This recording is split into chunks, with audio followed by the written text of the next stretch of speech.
Bonjour, moi c'est Virginie, auteure du roman Namata, là où tout commence, dans lequel je vous livre mon histoire entre le Brésil, l'Afrique et l'Europe.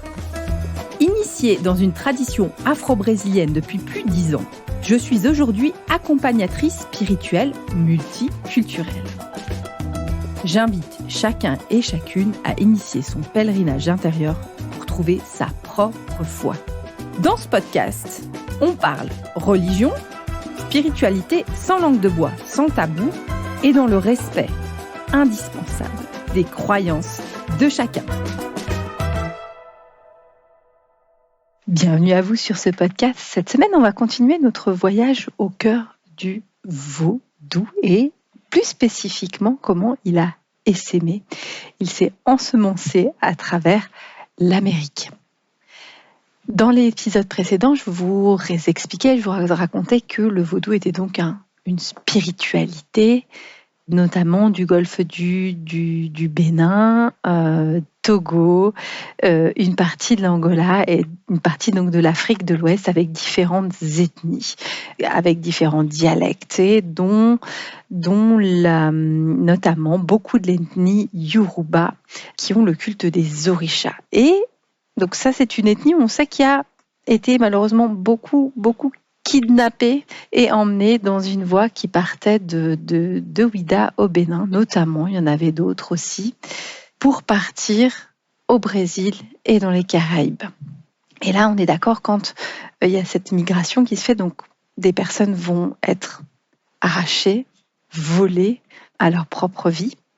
Ils vont être placés dans des navires, dans des lits grillés, dans des conditions qui sont abominables, avec des morts quasi quotidiennes, une traversée qui va durer environ 2 mois, dans des conditions d'hygiène déplorables, une violence énorme. Quelle que soit la région où ils vont arriver sur un endroit qu'ils ne connaissent pas, et la première chose qui va être faite, c'est qu'ils vont être séparés. C'est-à-dire qu'on va veiller à ne pas laisser les mêmes familles, de ne pas laisser les mères et leurs enfants, au maximum, encore plus que de les déraciner au niveau de la terre, on va en plus les arracher, les déraciner d'un point de vue ethnique et familial. C'est-à-dire que les mères seront séparées de leurs enfants, les couples seront séparés s'il y en a. On est complètement arraché à sa propre vie pour être après vendu, pour être utilisé sur des exploitations négrières, donc utilisé pendant quelques années parce que le corps malheureusement ne peut pas être très robuste, comme un animal et une bête de somme, c'est-à-dire que nous sommes dans l'une des plus atroces parties de notre histoire, c'est-à-dire la déshumanisation de l'homme par l'homme, comme on a pu le voir dans les camps de concentration, comme on a pu le voir sur le féminicide des sorcières durant l'Inquisition, c'est-à-dire qu'on déshumanise la personne, on la sort de son contexte pour lui faire vivre des conditions qui ne sont pas acceptables, qui ne sont pas humaines.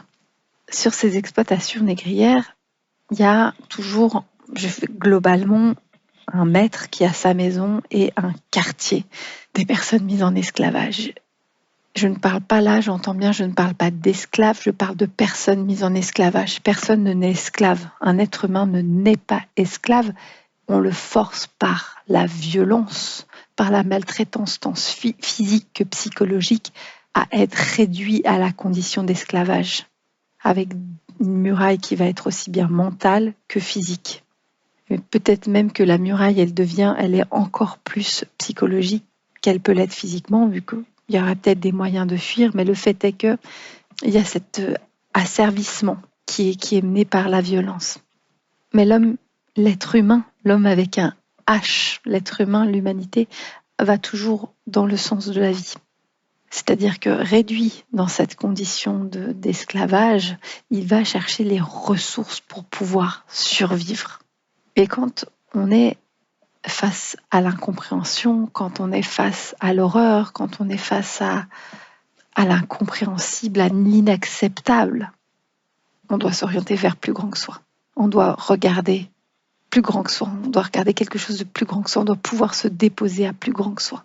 Et nous sommes sur des personnes d'origine africaine qui ont le culte des ancêtres, donc qui vont honorer et qui croient fondamentalement qu'ils ont la bénédiction et la protection des personnes qui ont déjà vécu dans leur famille, leurs grands-parents, leurs arrière-grands-parents. On est dans le culte des fétiches, donc des énergies qui vont pouvoir aider. On est dans le culte des orishas, notamment. Dans la culture yoruba, c'est-à-dire dans le culte des divinités, vous aurez les divinités qui auraient pu être des inkis, vous aurez pu avoir les divinités qui sont les vaudous des cultures fon, et vous avez pour la plus grande population qui est notamment arrivée au Brésil et à Cuba, Brésil et notamment à Haïti, qui va être constituée de Yoruba, et donc les divinités vont être nommées orishas. Ces orishas donc sont, je l'ai déjà dit dans un épisode précédent, sont des expressions de Dieu, notamment en lien avec la nature. Je vais vous donner l'exemple, c'est donc Dieu dans sa représentation de la mer sacrée devient Yemanja, qui elle est symbolisée par l'eau de mer, l'eau salée. Donc cette eau d'où on vient aussi symboliquement quand on arrive au monde, ou quand on est dans la gestation, si on est baigné dans cette eau. Là, les cultes, en fait, vont continuer à se perpétuer de manière cachée avec différentes manières. Donc, déjà, sur le fait de l'exploitation, va y avoir le fait que ce soit caché, donc les rites vont forcément s'adapter. Il y a le métissage avec d'autres ethnies, parce qu'on n'est plus une seule ethnie, on a le même rythme, on est là dans la même famille, on va forcément métisser. Les divinités vont se mélanger, les croyances vont se métisser pour pouvoir se perpétuer. Vont subir là effectivement l'influence du syncrétisme, c'est-à-dire que vu que le vaudou ou le culte vaudou des orishas va être prohibé par les personnes, par les esclavagistes, il y aura cette solution de cacher les divinités sous des saints catholiques, mais quand même en plus de ne pas les rejeter et de les garder et de les incorporer. On cache, mais en même temps, ce n'est pas que ça. On va aussi s'approprier les divinités des saints catholiques en prenant aussi leur force. Là-dedans, il faut associer aussi qu'il y ait toute la culture bantou avec les Inkis. C'est un des fondements de la culture bantou qui va être très importante et dont on entend un petit peu moins parler que les Yoruba. C'est que le fondement de la religion bantou est d'être très ouverte et de s'adapter à où elle est. Donc, c'est-à-dire que si on est bantou, puis on dit, voilà, j'ai des inkis, et mon inkis à moi, c'est-à-dire que ma divinité va ressembler à ton Shango, moi, c'est OK pour moi de l'appeler Shango, si c'est pour toi la représentation de la divinité. Donc, les bantous ont cette perméabilité religieuse de s'adapter, et puis on va prendre, et puis on va composer avec. Donc, la culture yoruba et la culture bantou vont permettre cette perméabilité sur les exploitations pour fusionner, ce qui n'était pas le cas traditionnellement en Afrique. C'est-à-dire qu'en Afrique, on avait dans un village une divinité, un temple vaudou va honorer une divinité, un vaudou. Mais là, ça va se mélanger. Ça va faire d'autres couleurs. C'est-à-dire que sur une exploitation, il y aura peut-être, on va retrouver, notamment a été retrouvé notamment même dans les traces des quartiers historiques où il y avait des personnes mises en esclavage, différents temples avec différentes divinités, mais tout ça dans le même espace. Et là, déjà, on s'éloigne un tout petit peu de la culture plus africaine, tout en gardant la divinité. Il y a déjà une influence. Vont s'adapter effectivement là-dessus la culture des plantes. Ils vont se faire aussi le métissage avec les populations autochtones, c'est-à-dire les Indiens d'Amazonie, qui sont eux aussi mis en esclavage, qui sont aussi une multitude d'ethnies. Donc là, va se créer tout un mélange. Mais le fait est que là, on aura donc amazoniens ou locaux. Là, je sais que j'ai plus en tête là le Brésil, mais ça va être les populations, les Indiens sur les îles de type la Martinique. Ça va être le même cas à Haïti, où il y avait, avant que les colons arrivent, il y avait déjà des personnes qui habitaient, et ces personnes autochtones de souche vont être aussi mises en situation d'esclavage et donc vont se métisser avec les populations africaines. Donc il y a ce métissage-là.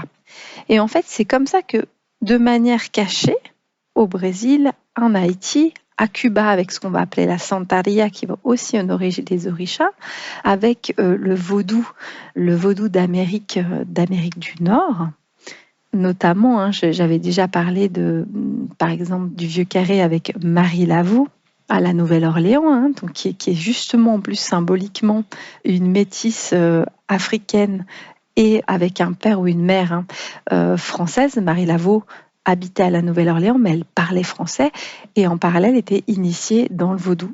Et ça va essaimer. C'est-à-dire que encore aujourd'hui, en Amérique, il y a des temples vaudous. Aujourd'hui, il y a des temples de la Santería qui ont les mêmes racines à Cuba. Il y aura des temples vaudous haïtiens. Et il y a dans toute la partie du Brésil, dans tout le Brésil, il y a de ce qu'on va appeler donc le candomblé, qui est cette ramification, ce métissage de la partie africaine qui va s'appeler vaudou, qui va s'appeler les Inkis des Bantous, les divinités Orisha du Bénin et de l'ethnie Yoruba. Et finalement, après, métissé, adapté, ces Santería, ce candomblé, ce vaudou haïtien, ils vont reprendre les cultes et plus le temps va passer, plus ces cultes vont se perpétuer, des temples vont se constituer et il va y avoir des initiés. Et je le répète, par rapport à la vision africaine, c'est que les temples vont initier les personnes qui viennent les voir, et plus que dans la famille, vu que de toute façon, la famille ne correspond, c'est des parties où ça ne correspond plus à rien, vu qu'on a été déstructuré, il n'y a plus cette lignée comme on peut l'avoir dans des traditions, dans les lignées africaines. Il va y falloir, pour ces régions du monde, créer, avoir la confiance, avoir l'amour de se créer de nouvelles familles qui ne sont plus exclusivement basées sur le lien du sang. Du coup, elles sont basées sur quoi ? Elles sont basées sur la foi et sur l'amour. Et c'est ça, en fait, qui va permettre de faire essaimer ce vaudou, finalement, américain, du Nord, du Sud.